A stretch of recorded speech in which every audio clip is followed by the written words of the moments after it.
अस्सलाम वालेकुम दोस्तों, आज हम डिस्कस कर रहे हैं गॉस लॉ एंड कंडक्टर्स।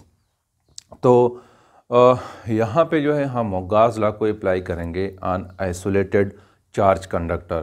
तो जब किसी कंडक्टर को हम चार्ज करते हैं, यहाँ पे हम स्टडी करेंगे कि वो चार्ज जो है किस तरह डिस्ट्रीब्यूट होते हैं। एक अगर आइसोलेटेड कंडक्टर हम ले लें और उसकी वजह से जो इलेक्ट्रिक फील्ड प्रोड्यूस होती है inside the conductor and outside the conductor, वो कितनी है। तो ये जो है पहले जो है हम देखेंगे कि चार्जेस जो है एक आइसोलेटेड कंडक्टर पे किस तरह जो है वो डिस्ट्रीब्यूट हो जाते हैं। और दूसरी बात यह है कि इलेक्ट्रिक फील्ड को हम देखेंगे, उसको हम चेक करेंगे इनसाइड द कंडक्टर और आउटसाइड द कंडक्टर। तो यहाँ पे जो है हम जो है the charge on interior surface of a conductor हम देखेंगे, और या electric field inside the isolated conductor, और दूसरी है कि electric field outside the conductor इसको हम चेक करेंगे। तो ये है नॉर्मली जो है जब हम किसी कंडक्टर को आइसोलेटेड कंडक्टर को हम जब चार्ज करते हैं तो इनिशियली जो है वो चार्ज जो है वो डिस्ट्रीब्यूट हो जाता है थ्रू आउट द कंडक्टर, यानी इनसाइड जो है इंटीरियर ऑफ द कंडक्टर जो है वो चार्जेस चले जाते हैं। तो चार्ज जो है एनीवेयर दे आर डिस्ट्रीब्यूटेड, और आफ्टर जो है 10⁻⁹ सेकेंड जो है वो चार्जेस जो है वो सरफेस पे चले जाता है। वो क्यों चले जाते हैं? वो इसलिए कि फॉर एग्जांपल ये एक हमारे पास एक आइसोलेटेड चार्ज कंडक्टर है। जब हम इनिशियली इसको चार्ज करते हैं तो हम कहते हैं कि charges are distributed throughout the anywhere in the conductor. तो चूँकि ये चार्ज पॉजिटिवली चार्ज है ये कंडक्टर, तो हर एक चार्ज जो है it produce an electric field. तो एक इलेक्ट्रिक फील्ड की वजह से एक चार्ज जो है वो दूसरे चार्ज पे फोर्स अप्लाई करता है। तो वो चूँकि ये पॉजिटिव चार्ज है तो रिपल्सिव फोर्स है, तो इलेक्ट्रिक फील्ड प्रोड्यूस होती है। उस इलेक्ट्रिक फील्ड की वजह से जो है फोर्स ऑफ रिपल्शन प्रोड्यूस होती है, अप्लाई होती है ऑन द अदर चार्जेस। तो जिसकी वजह से जो है चार्जेस जो है वो रिपेल करते हैं, और वो फिर आफ्टर 10⁻⁹ सेकंड जो है charges redistributed on the surface of conductor. तो अगर पहले ये है तो आफ्टर सम टाइम जो है 10⁻⁹ सेकंड के बाद जो है ये चले जाते हैं on the interior on the outside surface of the conductor जो है। वो क्यों? वो जैसे मैंने बताया कि चार्ज जो है it produce an electric field, और एक चार्ज जो है फिर उसकी वजह से जो है दूसरे चार्ज पे फोर्स ऑफ रिपल्शन जो है वो अप्लाई कर लेता है, और इसकी वजह से जो है फिर फोर्स ऑफ रिपल्शन की वजह से जो है चार्जेस जो है आउटर सरफेस में चले जाते हैं, तो रीडिस्ट्रीब्यूट हो जाते हैं। तो अब है हम फिर कहते हैं कि इलेक्ट्रिक फील्ड जो है इनसाइड दी कंडक्टर पर क्या होता है, वो ज़ीरो हो जाती है। इलेक्ट्रिक फील्ड जो है ज़ीरो हो, तो ये इलेक्ट्रिक फील्ड कैसे ज़ीरो, यानी हम कैसे कहते हैं कि electric field inside the conductor जो है वो ज़ीरो है? वो इसलिए कि if there is an electric field inside the conductor then electric field will apply force on the conduction electron, और इलेक्ट्रॉन पे जब फोर्स अप्लाई होती है इट गेट्स इन मोमेंट, वो मोशन में हो जाते हैं, और फिर जो है करंट जो है वो प्रोड्यूस होता है। लेकिन एक्सपेरिमेंटली जो है देयर इज़ नो करंट, और जो है तो जब करंट नहीं है तो इट मीन्स के there is no electric field और there is no charge inside the conductor. यानी हम कहते हैं कि electric field after 10⁻⁹ second zero है। वो क्यों ज़ीरो है? अगर ज़ीरो ना होता है इलेक्ट्रिक फील्ड, अगर ज़ीरो नहीं है तो it will apply force on the conduction electron और करंट विल बी प्रोड्यूस्ड, लेकिन experimentally there is no current. तो इट मीन्स के इनसाइड द कंडक्टर जो है वो इलेक्ट्रिक फील्ड ज़ीरो है और there is no charge inside the conductor. तो ये है the charge on interior surface is a zero, no कोई चार्ज नहीं है, और electric field inside the isolated conductor जो है इलेक्ट्रिक फील्ड भी ज़ीरो है। अब इसको जो है हम गॉस लॉ के थ्रू जो है हम इसको स्टडी करते हैं। तो अकॉर्डिंग टू गॉस लॉ जब हम किसी पॉइंट पे इलेक्ट्रिक फील्ड को हम देखते हैं ये, तो हम उसके लिए हमें गॉसियन सरफेस चाहिए। तो यहाँ पे जो है ये कंडक्टर है और ये हम कहते हैं कि charges are distributed on the outer surface of the conductor, और हम इनसाइड जो है चार्जेस देखना चाहते हैं, इनसाइड जो है इलेक्ट्रिक फील्ड हम देखना चाहते हैं। तो उसके लिए हमें एक गॉसियन सरफेस चाहिए। तो ये जो है ये रेड लाइन जो है it is a Gaussian surface. तो ये गॉसियन सरफेस है और यहाँ पे जो है हम क्या करते हैं, इलेक्ट्रिक फील्ड देखते हैं according to Gauss law, this is equal to Q over epsilon naught के बराबर है। या इसको हम गॉस लॉ को हम यूँ भी लिख सकते हैं कि E D A is equal to Q over epsilon naught के बराबर है। तो इसको जो है हम यूँ भी लिखते हैं कि अगर जो है इसको हम यूँ लिखते हैं D A is equal to Q over epsilon naught. अब हमने कह दिया है कि अगर जो है यहाँ पे इस गॉसियन सरफेस के अंदर अगर इलेक्ट्रिक फील्ड है तो there must be a current, लेकिन experimentally there is no current. जब करंट नहीं है इट मीन्स इलेक्ट्रिक फील्ड नहीं है। जब इलेक्ट्रिक फील्ड नहीं है तो इट मीन्स के ये ज़ीरो है।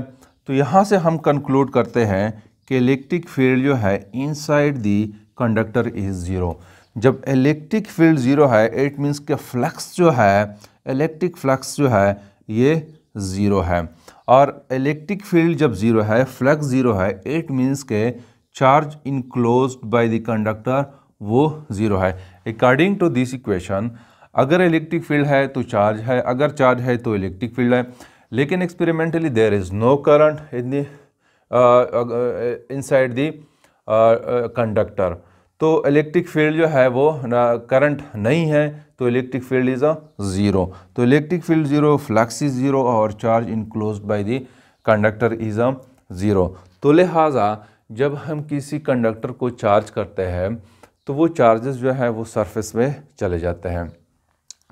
दूसरा सेकंड केस जो है, अगर हम इसी कंडक्टर में एक कैविटी बना लें, कैविटी इनसाइड द कंडक्टर, ये जो है ये ब्लैक एरिया जो है it is a cavity in the conductor.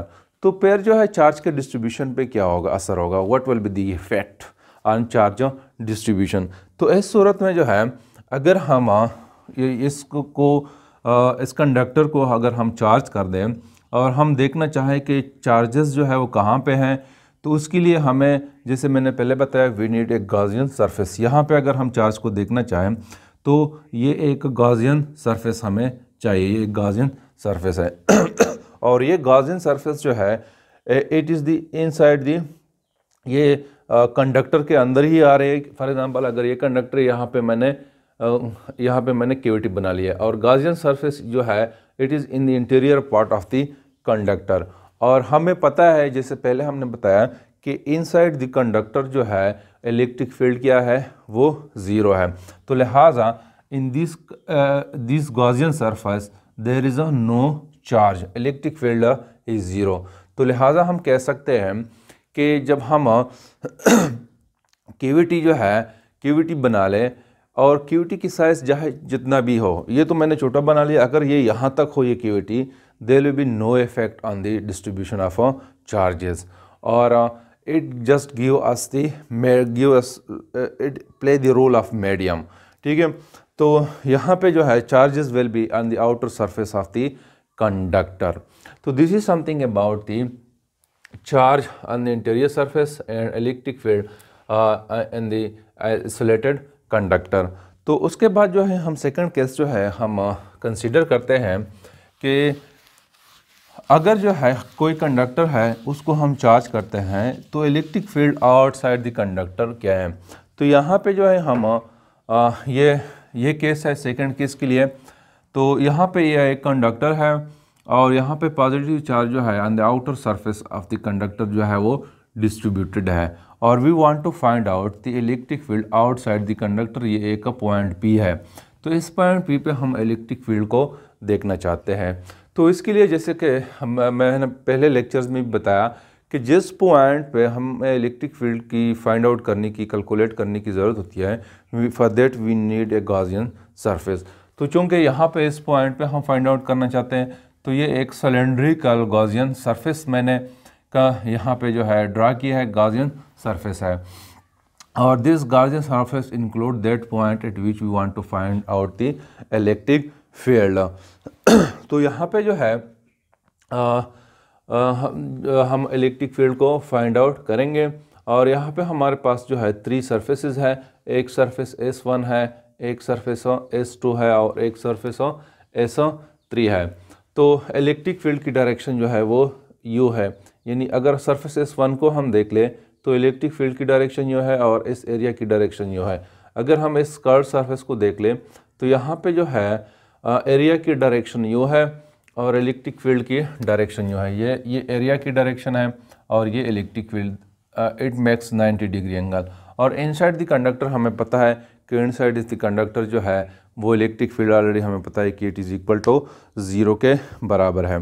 तो सबसे पहले जो है हमें इसके लिए सरफेस चार्ज डेंसिटी जो है इज़ इक्वल टू, अगर चार्ज क्यू है, टोटल चार्ज यहाँ पे क्यू है, तो this is equal to this. तो Q is equal to into this. तो अब जो है according to Gauss law flux is equal to Q और एप्सिलॉन नॉट। तो दिस क्यू की वैल्यू ये है, तो this is equal to, this is equation 1। अब जो है टोटल फ्लक्स जो है through this surfaces is equal to φ1 plus φ2 plus φ3। φ1 जो है it is the flux through this surfaces 1, φ2 is the flux through this surface, φ3 is flux through this surface. तो हमें पता है कि this is equal to S1 E dA। φ2 already E जो है 0 है, तो पहले मैं लिख लेता हूँ S2 dA और S3 dA। अब जो है S1 जो है दोनों इसके दरमियान एंगल क्या है, 0 है, तो we will get cos 0, this can be written like this, S1A dA cos theta. और थीटा क्या है, 0 है। और ये क्या है, इलेक्ट्रिक फील्ड चूँकि inside the interior, inside the conductor 0 है, तो दिस विल बिकम 0 और दिस विल बिकम S3 और A dA cos थीटा जो है 90 है, तो this will be also equal to 0। तो ये टर्म 0, ये टर्म 0, और यहाँ से जो है हमें we will get E A। तो flux is equal to this is equation 2। अब इक्वेशन 1 एंड 2 को हम क्या करते हैं, कंपेयर करते हैं। तो this is equation 1 was this this is equation 1। तो इस दोनों को हम कंपेयर करते हैं, तो we will get EA is equal to this. अब ये और ये कैंसल, तो दिस इज इक्वल टू, तो this is the electric field outside this conductor. तो इस इक्वेशन को अगर देख लें, पहले जो है हमने एक केस कंसीडर किया था electric field due to sheet of charge. तो वहाँ पे जो है हमारे पास एक इक्वेशन आई थी, वो थी दिस। इसमें इसका मतलब ये हुआ यहाँ पे 2 नहीं है और ये हाफ के बराबर है इसके मुकाबले में। तो इसका मतलब ये हुआ कि electric field outside the conductor is twice to the electric field of the sheet, infinite sheet of a charge, यानी this is the twice of this, और this is for a sheet of charge के लिए है। ये sheet of charge हम पहले पढ़ चुके हैं। तो वहाँ पे इलेक्ट्रिक फील्ड जो है हमारे पास, उसकी इक्वेशन हमारे पास ये आई हुई थी और कंडक्टर के हमारे पास ये है। So this is the double, यानी ट्वाइस ऑफ दिस। तो this is something about the Gauss law and conductor. तो यहाँ पे जो है कंडक्टर कौन सा लेते हैं, आइसोलेटेड कंडक्टर लेते हैं, उसको चार्ज करते हैं और हम चार्ज देखते हैं कि चार्ज कहाँ पर डिस्ट्रीब्यूट होते हैं और इलेक्ट्रिक फील्ड इनसाइड और आउटसाइड जो है वो क्या है, ये हमने स्टडी किया है। तो this something about the Gauss law and conductor. Thank you.